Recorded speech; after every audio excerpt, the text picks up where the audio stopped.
Welcome back. In our final episode, we join with Dr Stephanie Fletcher-Lartey as she leaves the battered remains of Sydney behind and heads to another tropical paradise. But COVID has stalled the world struggling to recover. This is a fascinating episode because we now have COVID entering some remote areas for the first time. But our responders now have more knowledge and resources to deal with the situation. This is how things could have been all along. Let's now jump back into James Bond mode, and you're now the jet-setting international. We're going to save the world. So you finish that job and you jump on a flight, and when, where, what? So yeah, by the end of 2021, I was getting ready to go to the Pacific to work again as an advisor, this time as a COVID advisor in the Solomon Islands. And this was pretty exciting. That big outbreak at the end of the year did slow me down a little bit because I couldn't travel for about 7 weeks because everything here and there was closed, and I had to wait for all the necessary clearances before I was able to actually move to the Solomon Islands. Yeah, so it was quite an exciting experience as well, just to kind of be back on the road and leave the dismal environment in Australia. I was really open for a bit of fun again because I was like, it's not happening. I'm not into this whole, lockdown situation and everything else that was playing out. But, landed in Honiara in early February, and they were also under curfew, which was a kind of a lockdown in some way. But it wasn't the kind of lockdown that we experience here because people were able to go out and about, go to shops, the schools and so on were closed, but people could move around. People could move around within reason. And it was, in a way, a bit welcome to just see people on the streets again, doing normal day-to-day stuff. But it was quite an exciting opportunity to be out there and supporting the country at the national level with their own response, because they had their very first outbreak. And this was 3 years later, they were experiencing their very first outbreak. Okay, so they went largely with nothing. And so you're now stepping in. The vaccine had rolled out. Yes. So vaccines rolling out, and now they're starting to get their first case. Yes. So when did the COVID numbers start to take off for them? So I think the original plan was that I would have gotten there to prepare them for the eventuality of the first case. But in that period, while I was waiting to travel, they actually ended up got their first case. So by the time I got there, they had a few, maybe close to 100 or so cases. So they had their very first outbreak just in the early February of 2022. And that's why they had gone into that kind of restriction of movements and curfew type operation. Yeah. So did they go for the let's rip the Band-Aid off sort of approach and just go, okay, it's out there, how are we going to deal with it? Or did they go, no, quick, we need to try and bring the numbers back down and control it? What was the attitude? What was in the mind of, the government? It was pretty much the Australian version. Lock it all down. So nobody in, nobody out. Yeah. It was very, literally drip feed. It was very much like what we did in Australia in the first year of the pandemic, shut everything. But I mean, most of their advisors were Australians anyway. So it was close everything. You can't get in and you can't get out. But that only works in a country that's just one landmass. Solomon Islands has hundreds of little islands. And to control movement is, although they are quite far away from each other, it's not as easy to control movements in island, in a country that has so many islands as part of its, geographical area.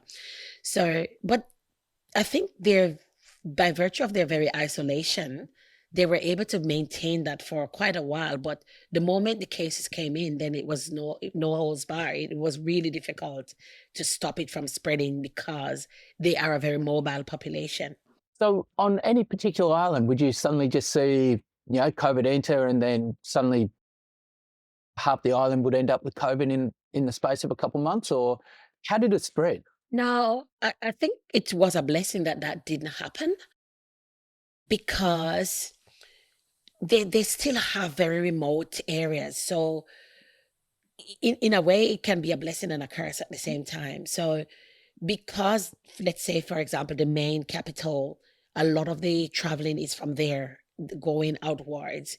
So they were able to like test people before they're able to board a ship or a boat. And they were able to actually do that fairly well throughout the main outbreak periods up until that point. And so when for many people, they still live in very rural areas in the islands.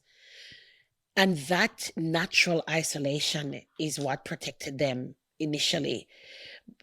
However, when you had situations where you may have maybe bigger pockets of a more kind of like suburban area in those remote areas, that's when we would be seeing more of the outbreaks happening, bigger numbers. But that high level traffic, most of the traffic would be coming from the main capital into each of the regions, as they call them, or in that way, they were able to test and isolate people because they have big ships that are moving from the main capital into these more remote areas. But after they suspended some of these movements, then that's when we started to see numbers escalating in some of the provinces. And I think over time it kind of just ran its course, and people were able to just figure out. I think they got to the place eventually, like what we did in the Caribbean, when it was no longer sustainable to stop people from moving around. In Australia, we basically had, face it, when it came to COVID, there were only 3 cities in Australia. There was Sydney, Melbourne, and Canberra. And the only reason why Canberra existed is because that's where we stuck all our politicians. But if you looked at the way our policies were sort of run, it was virtually just around this, very city-centric mentality. And so, once Melbourne went into lockdown, all of Victoria went into lockdown. But here you're talking about a large number of islands, a lot of isolation or whatever. So did they have a city-centric sort of approach, or did they have a very much an island sort of policy? What was in their thoughts? Did they look after the big cities, or did they look after the islands, or how did they do the I juggling? think for Solomon Islands, their governance system is they've got a very strong provincial governance as well. So these remote islands or small groups of islands, they're provinces, and they've got fairly good provincial leadership. So even most of that leadership was coming from the main big city or the capital city, and was kind of trickling down.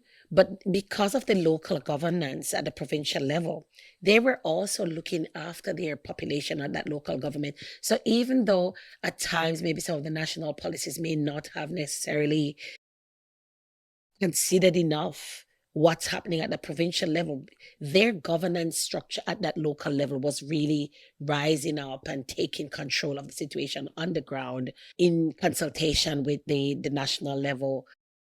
But one of the things that I did also was to make sure that the voice of the provincial people was being heard at the national level, because sometimes that can happen, when you have these kind of more remote areas, most of the resources gets bottled up at the national level, and it doesn't really trickle down so well to the province. Or some provinces that maybe have a more assertive leadership might end up getting more than those who are a little bit less assertive, or they're far further away and maybe more difficult to reach. So sometimes some of these things can happen. Yeah, I'm just thinking aloud. Because of the way the government's structured in terms of having more representation from the remote areas, you've got a better focus. Whereas the challenge in Australia is that we tend to have most of our politicians coming from the large cities. And I know, talking to environmental health officers here in Australia, there tends to be a really strong country city sort of mentality where most of the country just feels like they're totally neglected, probably because they're totally neglected, and all the focus tends to be on the city. So it's just interesting that if we had more country representation in government, then that divide wouldn't have been there. So, yeah, it's just an interesting reflection on, it's probably very similar to Australia, but because of the influence, it's played out differently. Okay, so when did life start to get back to normal then? Or, when did the outbreak happen, breaking points, everything has to change? So, yeah, we had a few outbreaks while I was there. The very first one that I arrived in ran for another couple weeks. We had about maybe a month break or almost 6 weeks before we had like a second wave. And then we had maybe a good, maybe 5, 6 months break till there was like towards the end of the year, we started to see a little bit of an uptick in cases again. When the variants began to change.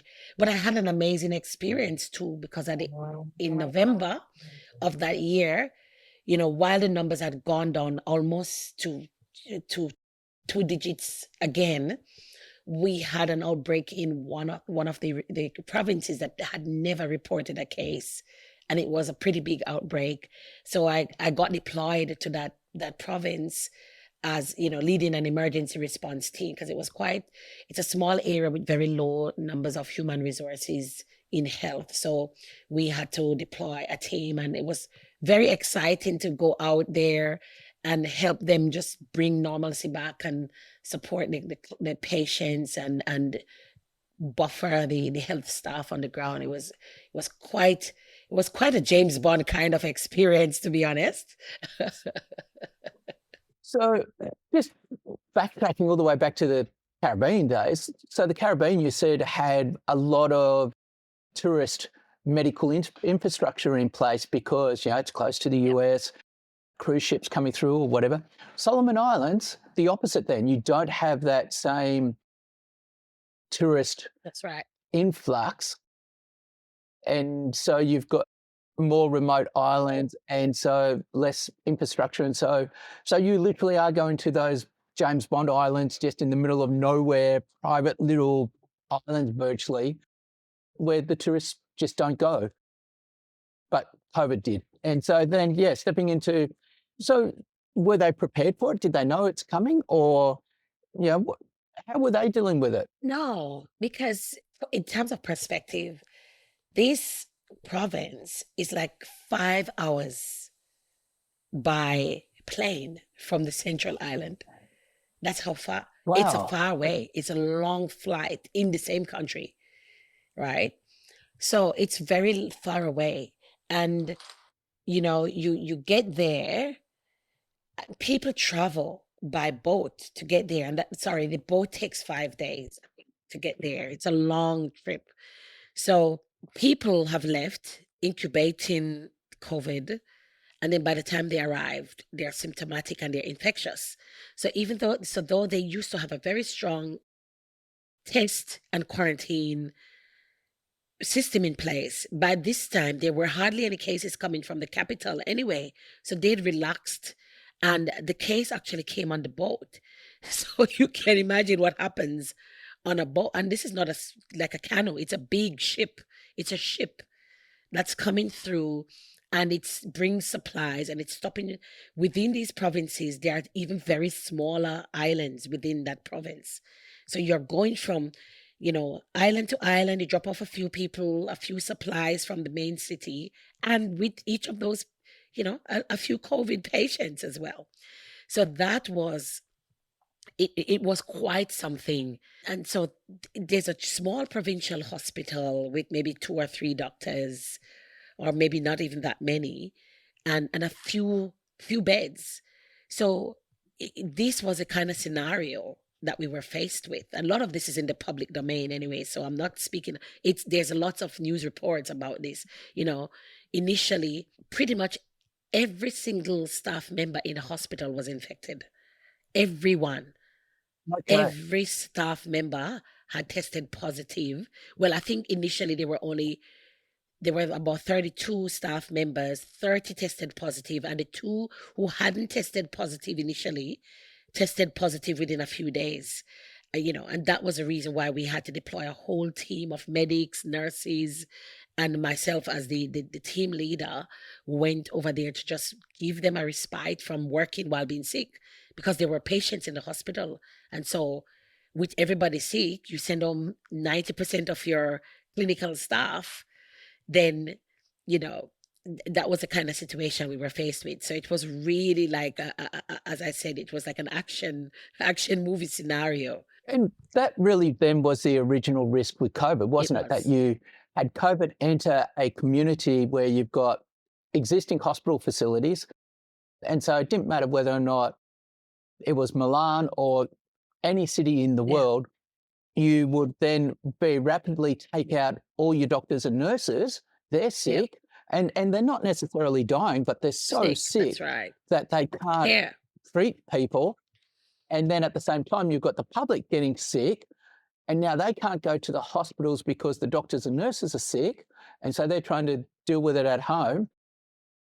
And then someone has a motorcycle accident, and they're rushed to the emergency department, and there's no one there because the doctors and nurses are sick. And in fact, all the beds are taken up with people with respiratory problems. So you've got, fortunately, relatively late in the process, an example of what COVID could have been like if it had just let rip straight through the world's population. And that could have been Sydney. Yes. But they've got the benefit, hey, let's just get a bunch of people on a plane, let's fly them in, and now you've got the precautions in place to make sure you're not being infected, and then you can look after the sick and deal with it. So that's, just a really interesting insight into that's what COVID could have been, just on a much grander scale. That's right. Absolutely.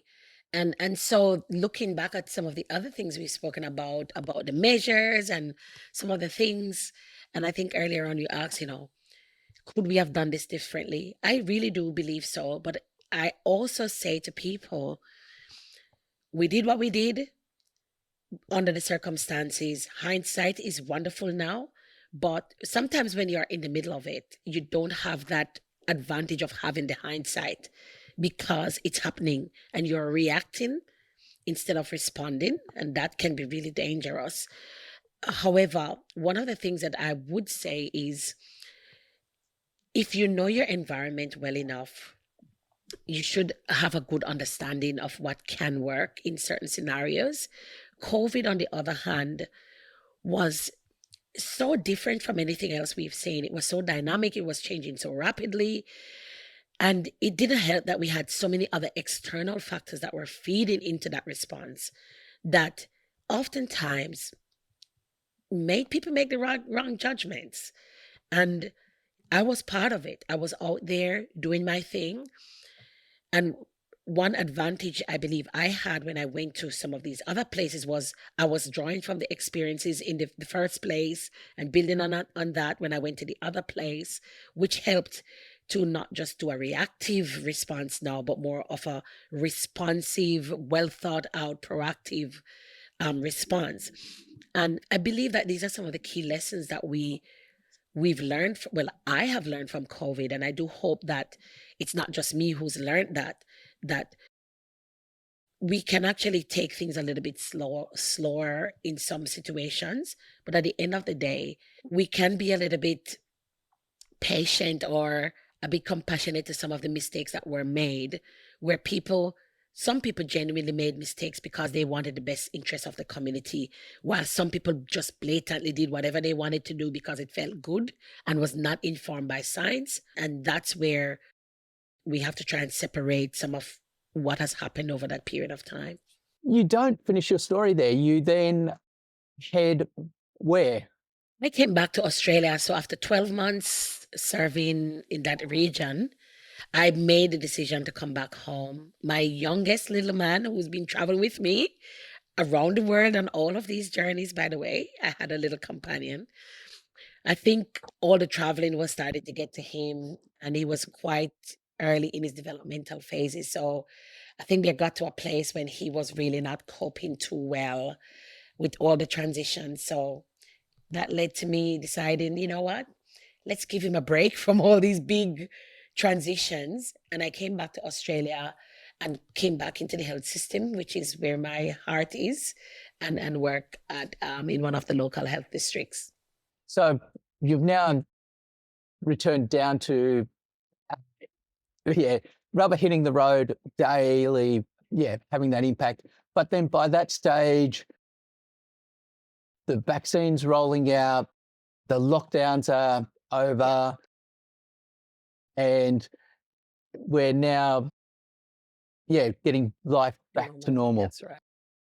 And fast forwarding to now, where are you and what are you doing now? So I'm leading research and evaluation in the integrated and community health space, which is a very stark difference from chasing COVID and, speaking to prime ministers and high level government and UN level officials. I now speak to, community health executives and staff.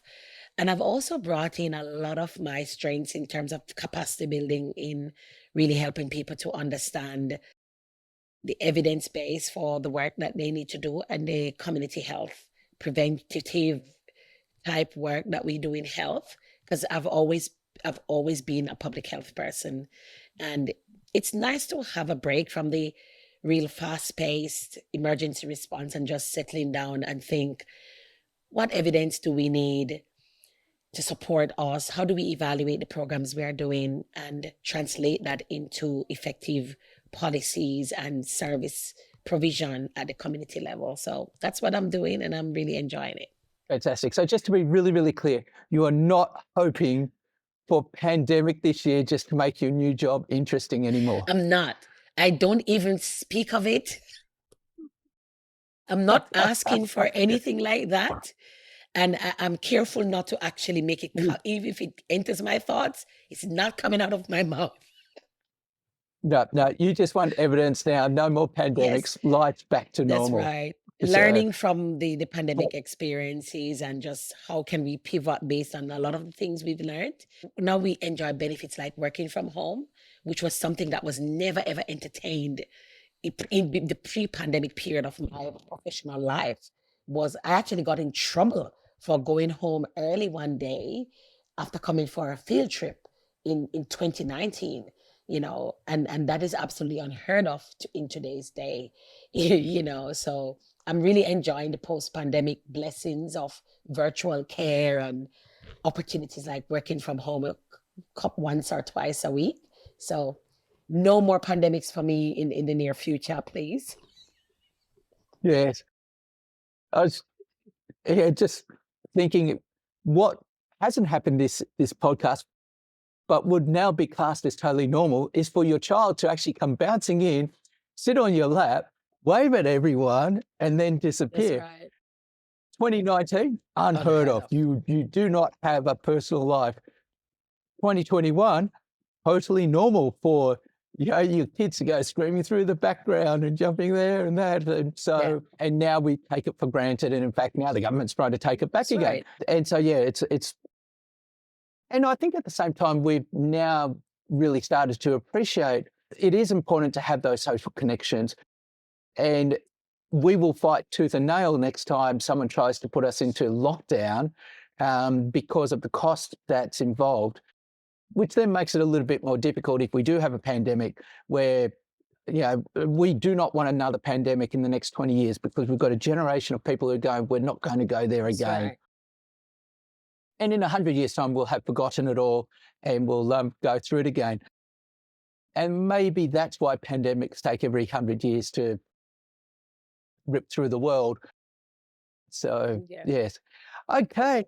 Thank you. Thank you very much for this James Bond episode where the MacGuffin was finally, well, we haven't eliminated it from the world, but it's now just a part of life and we're now back to life as normal. Awesome insights, awesome story. So, thank you very much and all the best in the future. Thank you, Stephanie. Thank you, Shane. My pleasure.